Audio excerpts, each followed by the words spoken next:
Everybody, welcome back to another episode of FSi DFS Fantasy Baseball Picks. I'm your host, Mike Root 31. We've got a monster tonight. 15 games. Everybody's playing. A couple weather concerns, although they were yesterday and they still played through some of them.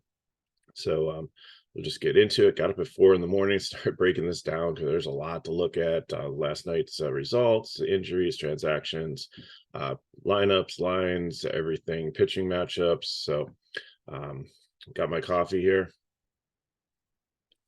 And hopefully just woke up a little stuffed up this morning, so hopefully I'm not coughing too much or have to clear my throat too many times through this. My voice holds up. So we'll start with first game: San Diego Padres, Pittsburgh Pirates in Pittsburgh, Pitchers Park. Wind blowing out 10 miles per hour. Big chance of rain, probably 90% up to first pitch. Tapers off after that, so they might be able to get a late start for this one. Yu Darvish, Rich Hill. Yu Darvish, highly interested in Pittsburgh. Really is kind of cooled off recently. They do have a couple left-handed bats that can do some damage, and Swinski but Roberts is on the IL, and they just haven't been spectacular recently. So I think Darvish, even though he's been inconsistent, had some tough matchups. I think a great bounce back matchup. Low price on him at 8-1. And Rich Hill on the other side, not interested in against this San Diego team, although the ballpark does kind of curtail right-handed power.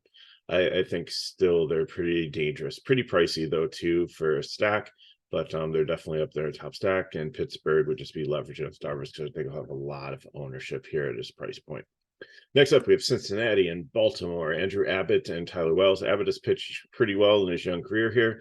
Baltimore has been, pretty dangerous against left-handed hitting. I mean, they did touched up. I mean, obviously, it turned into a bullpen game yesterday because they went like about 3 innings and then played like 2 hours later. So, and then Baltimore scored 10 runs. So, I would assume Abbott's going to have a pretty long leash here. So I don't know if that bodes better for him as a pitcher or Baltimore as a stack against him. Rain chance again up to like 60-70% first pitch. Then it tapers off, but it doesn't look like it's going to fire back up like it did last night, but we'll just have to keep an eye on that one. Wells on the other sid, I don't think he's out of the question either. I know Cincinnati's been good, but they have less than a 4 total here. So we'll just have to see. I think both pitchers, like Wells, I think is more in play in 150 max. Abbott, I think, is in play in the mid-range. But again, there is some danger there with how good Baltimore has been in the weather for both these. Stack-wise, Cincinnati, I think, in 20 max entry, they're fine. I don't think they're a top 10 stack tonight. Baltimore, I do like the righties. Hayes, Rushman, Santander, all of them have been doing well, especially Hayes has been pretty hot here. And then yesterday I didn't include Jordan Westbrook. He's a high prospect, got called up, but he wasn't in the FanDuel player pool when I shot the video. And DK, I'm always worried about weather games on DK because FanDuel is so nice because if it rains, you can go in and you can change as long as there's no players. DK, it locks it and there's nothing you can do about it. I just wish they would change that. It'd be like FanDuel.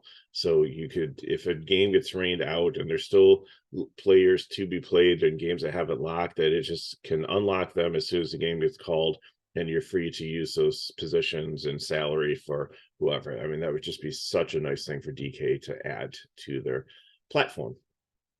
But anyways, Westberg is definitely a high prospect here. Righty, still at minimum price. Had 1 hit and a walk in his debut. His first at bat was so bad. It's when it just absolutely started pouring. The crowd started leaving. His wife, his parents were there, stuck it out through the rain to watch him get walked. Thought they might actually like call it in the middle of the at bat, but good for him. Hopefully and Baltimore just has so many great young players with like Henderson here and Rushman, and this is just an outstanding team. It's just great that they put everything together. Maybe they're going to be like what Houston was like 5 or 6 years ago. So just need to get a little bit of pitching to help them out, get them over the hump, I think. But anyways, moving on. Ryan Walker, And then Woods is an opener for San Francisco, taking on Toronto. Gossman on the other side. Not touching San Francisco situation here in 15 game. Gossman, I think, second highest price pitcher on the slate. DK at 11K here. Ks have been down a little bit, but I think this is a good matchup. San Francisco does have some Ks in its lineup. They'll throw all the lefties at him. Davis is the righty. I know, but he's a reverse split hitter, so he hits righties better than lefties. So bat wise, I think San Francisco will be leverage against him. Let's keep in mind is they've pulled lefty out of the bullpen. All these lefties are going to get pinch hit for, so better hope they do their damage early and often. Toronto on the other side, I think probably my fifth favorite stack here. They're expensive, and again, like it's more against Woods than the opener that I'm looking to target, but it's just so hard to stack Toronto sometimes with the pricing. It's just like San Diego and the Angels. So I think I'd go stack or nothing here. I don't think I'd take them as one-offs. I feel kind of the same about San Diego tonight also. Next up, a little bit of rain. This one potentially. This one, the other two that I have in the orange here are games where there's like over 50% chance of rain, but that's early and it tapers off. This one seems to be 50 or 60% straight through the game. It's Milwaukee and New York Mets. Pitching ballpark, definitely Julio, Teheran, and Peterson. Teheran has been pretty amazing for his first couple of starts. It's just waiting for the other shoe to drop and for regression to set in. Against the Mets is going to happen, but they've been struggling recently, and I'd rather kind of see them against the lefty and the righty sometimes.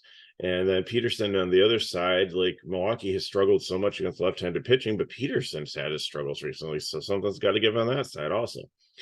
So both pitchers, I don't know. Teheran 150 max. Peterson, I think maybe in the cheap section you can keep them there as potential against them.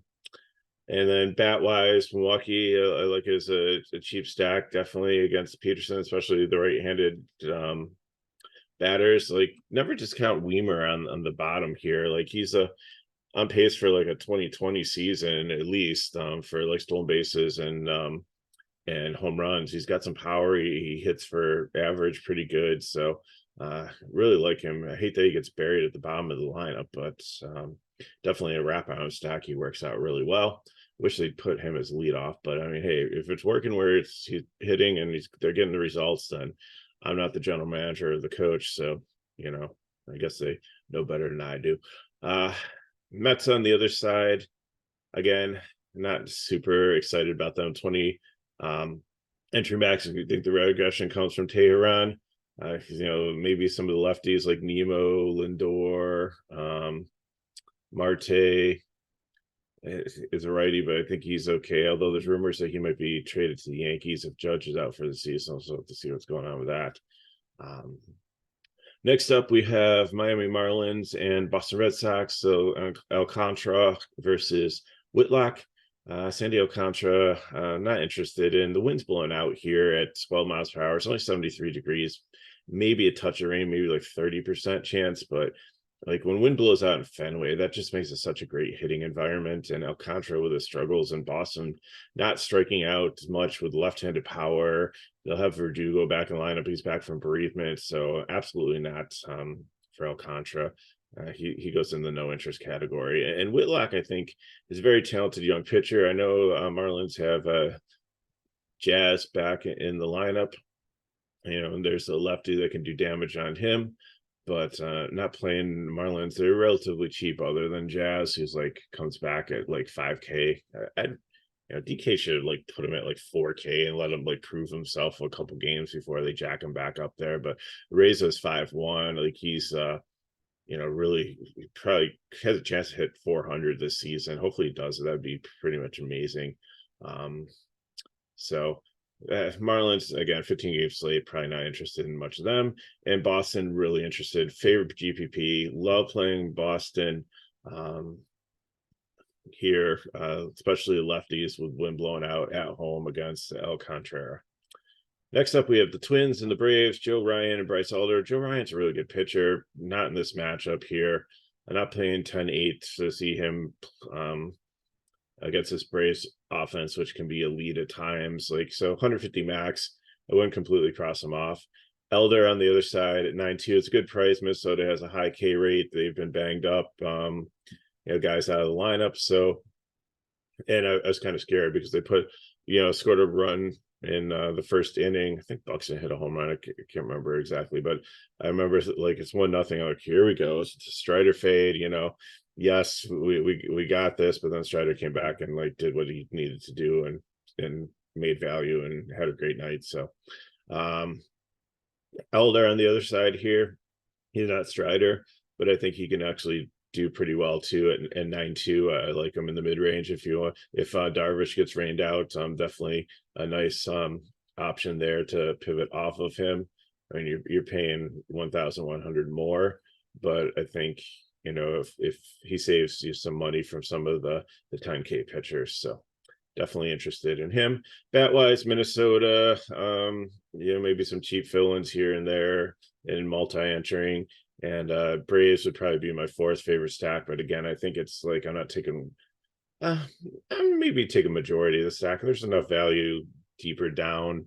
Like Rosario's only 4K. Harris is priced up to like 4.5, but you still do some wraparound things. There's some neat things to get him in. And with Acuna at 6.6 and Olsen at 6.1, and then the other guys in pretty much its 5K range, it's tough, but you can make it work with some of the value on the slate if you pay down pitching. Houston Astros and the St. Louis Cardinals, Valdez versus Montgomery. Two lefties here going at it.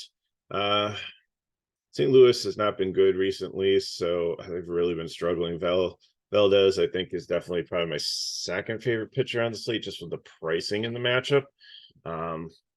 Gossman's definitely up there, but I like the $900 savings on Valdez, but I wouldn't argue playing either. Montgomery, I'm not interested. He's had his struggles. He had kind of a bounce back last game out, but Houston's actually starting to put it together a little bit here. Altuve's starting to get healthier. Bregman, I know they don't have Alvarez, but Abreu is actually, since Memorial Day, has been actually hitting home runs and looking more like the Abreu from the White Sox, the guy that they hope to have. And you always have like the bottom of the lineup can always hit for contact and just score runs, kind of like Washington does on you. So I think Houston definitely would be my 10th favorite GPP stack here, and St. Louis I think would just be leverage against Valdez for bats. Next up, we have Detroit and Texas. And why is Detroit kryptonite on pitchers that I love to use? I had Heaney as my SP1 yesterday, and I was right on Detmers. Detmers, I nailed. Put him on the cover. I said, he is definitely your SP2. Figure out your SP1. Should have went.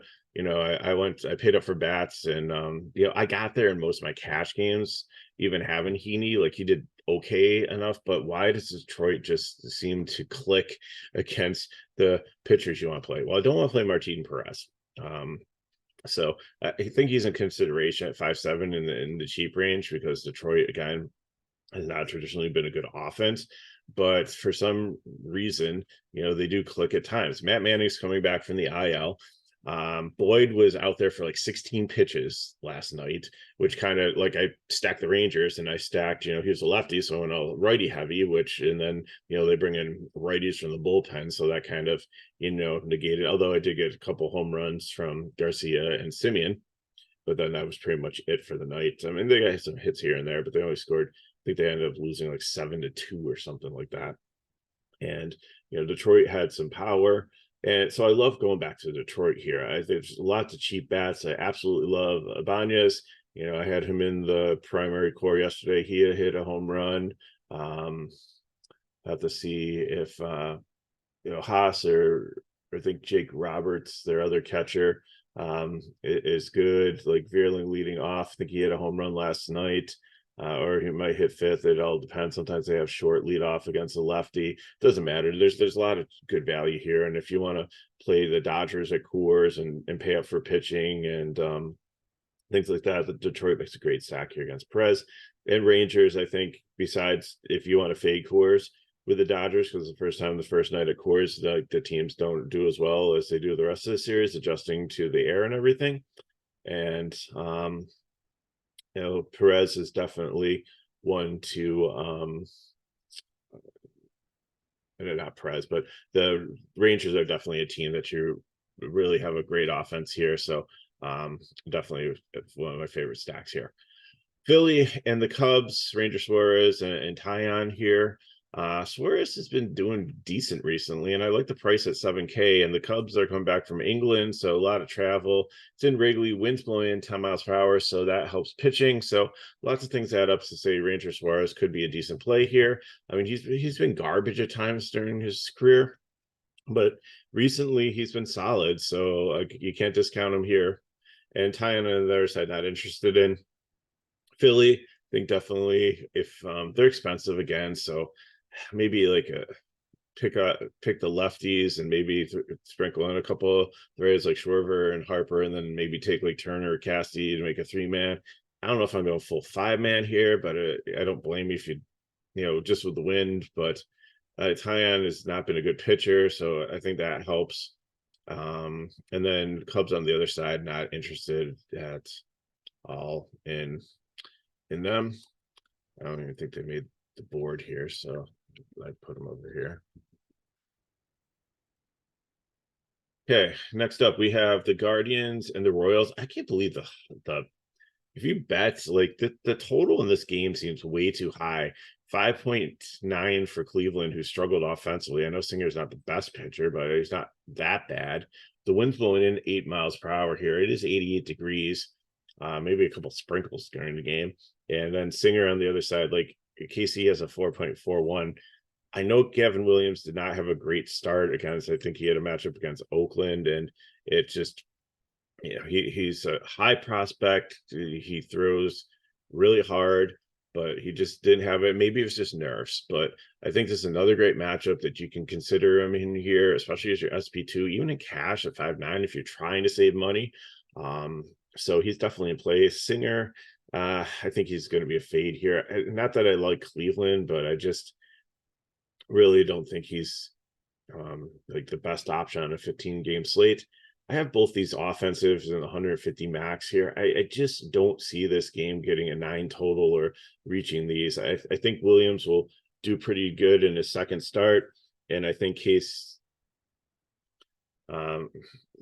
and Singer, again, just Cleveland might put up some runs, but I see more like 4 than like, even if they put up 5, you still at 5.09, you'd have to get over. They'd have to score 6 runs for you to lose that bet. So, I mean, if you can find those numbers, that's where I bet on this game. I don't think I'm playing anything in DFS from here, except for Williams potentially as an SP2 to save some money. I think it's more of a GPP than cash, but if you need it in cash to make your lineup work, that's fine. Coors Field, Los Angeles Dodgers, Colorado Rockies. Clayton Kershaw here. Actually, the Dodgers have almost an 8 total, 7.93. I haven't seen a total that high in a long time since that San Diego played San Francisco on the mountain in Mexico, where the air was 5 times thinner than Coors, and they had football scores for that game. So again, haven't seen total that high in a while. Rockies only have 4 total. Kershaw, I think, is like the ultimate GPP play here, because the Rockies haven't been that good, even in Coors, sometimes. So they are getting Cron back.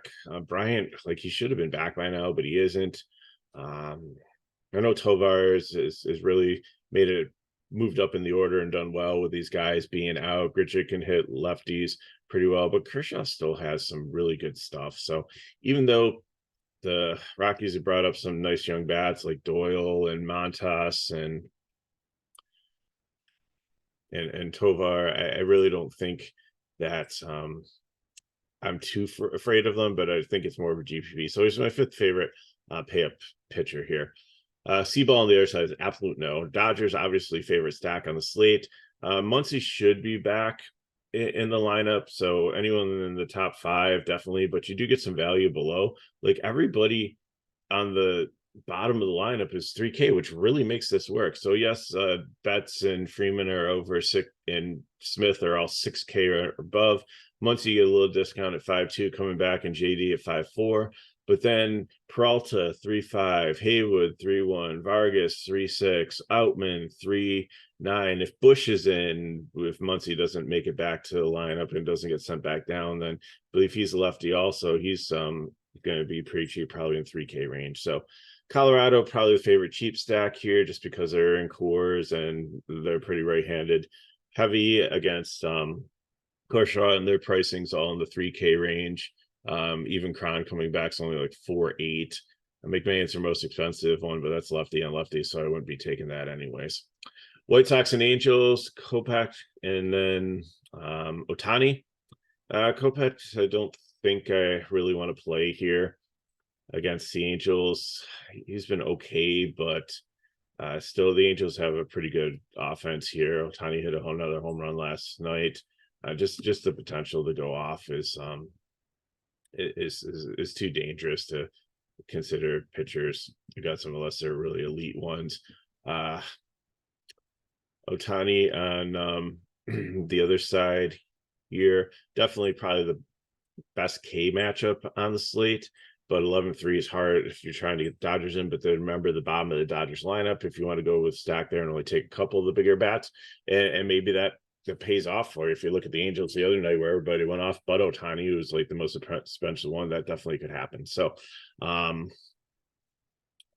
White Sox against Ohtani would just definitely be a leverage play. And the Angels, I don't have them on here, but where would I put them? Probably put them in the 20 entry max here.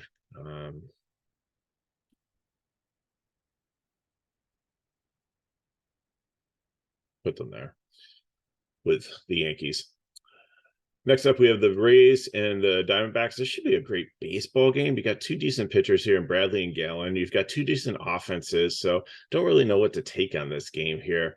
The pitchers I put in the 150 max just because, well, Gallen I think is okay on the high side here.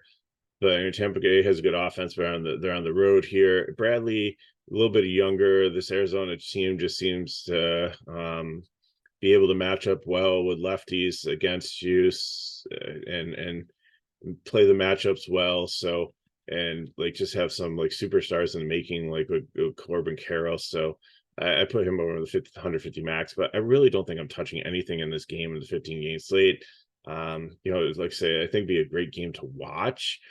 Maybe it's a World Series preview. Potentially, both teams have I couldn't write either one off. They definitely have to get through some decent teams and in both their leagues, but I think they're definitely having great seasons there. So it's gonna move on from them. Next up, Yankees and A's. Not too much here. Brito not interested in. Blackburn is a strikeout pitcher. The Yankees do have some Ks in their lineup, so I definitely think he could potentially be in play in GPPs.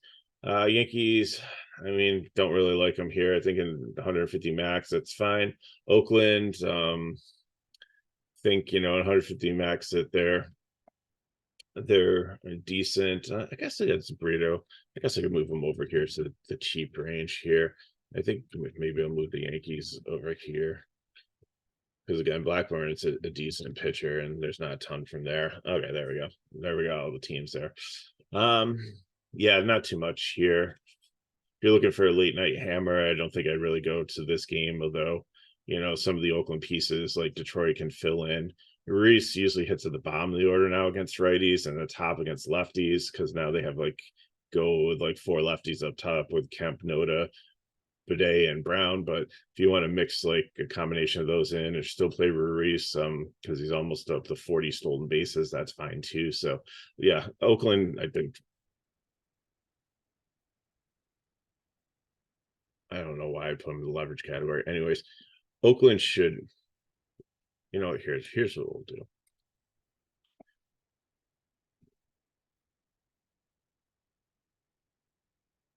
Move all these down.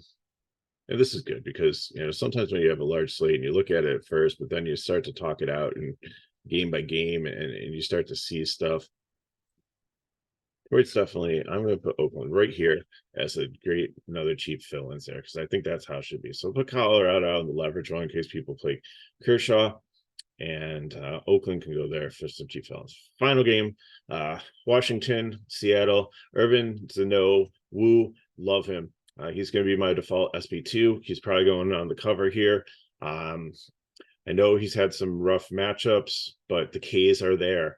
And I know Washington doesn't strike out much, but I think he definitely at 6'9" can go out there and definitely get the points that I need to make my lineup successful, to be able to get the SP1 I want and to be able to get it in the bats. So Woo, you're my guy tonight, going on the cover.